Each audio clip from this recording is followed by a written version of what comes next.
elles ont voulu être libres. Eh bien, elles ont fini seules. On lui a dit un jour qu'elle serait libre. On lui a dit qu'elle n'aurait plus besoin de personne. On lui a dit qu'un mari, un homme, c'était une prison. Mais personne ne lui a dit le prix à payer maintenant. Alors, reste jusqu'au bout parce que ce que je vais dire, personne n'ose le dire. Alors, il y a d'abord la fausse libération. Elle s'est libérée, paraît-il. D'accord. Libérée d'un mari qui la protégeait. Libérée d'un foyer. Libérée d'une équipe. Mais aujourd'hui, eh bien, elle se lève seule. Elle travaille seule et elle obéit seule à un patron qu'elle n'a pas choisi. Avant, elle travaillait pour son mari et ses enfants, pour son foyer.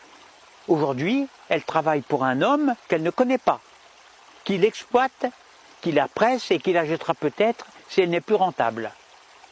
Elle a changé de protection pour une soumission sans amour, pour un patron.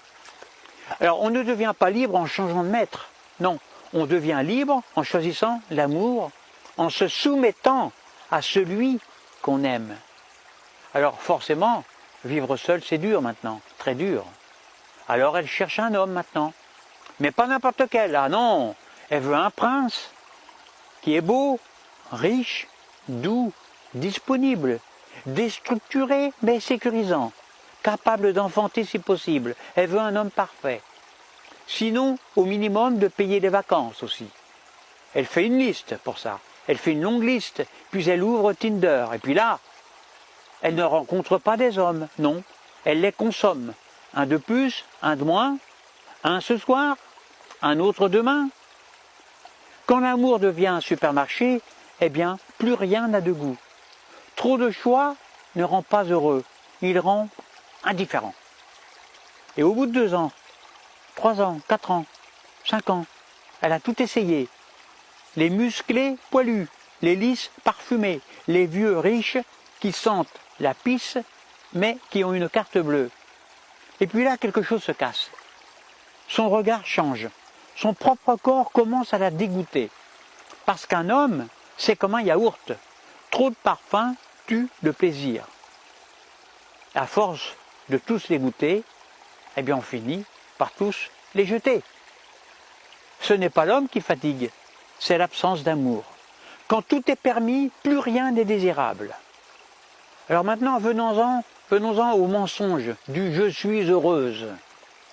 Après 5 ans, elle abandonne, elle ferme les applis, elle range ses illusions, et puis surtout elle proclame « je suis heureuse seule ». Et elle le dit fort, souvent, trop souvent. Parce qu'une vérité heureuse n'a pas besoin d'être répétée. Alors elle remplace un homme par un chien. Elle remplace un foyer par un appartement silencieux.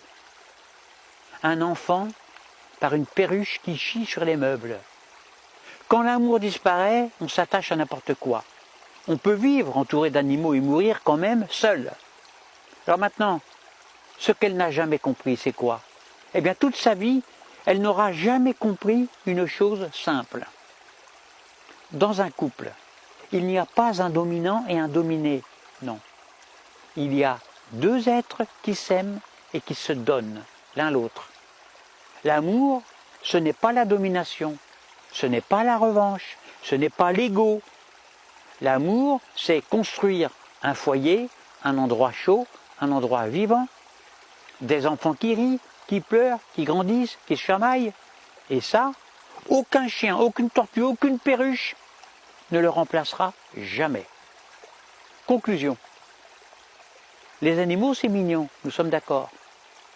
Mais ils ne te prendront pas la main quand tu seras malade et le jour où tu mourras. La famille, ce n'est pas ringard. C'est sacré. Et ceux qui méprisent la famille finissent toujours par la regretter.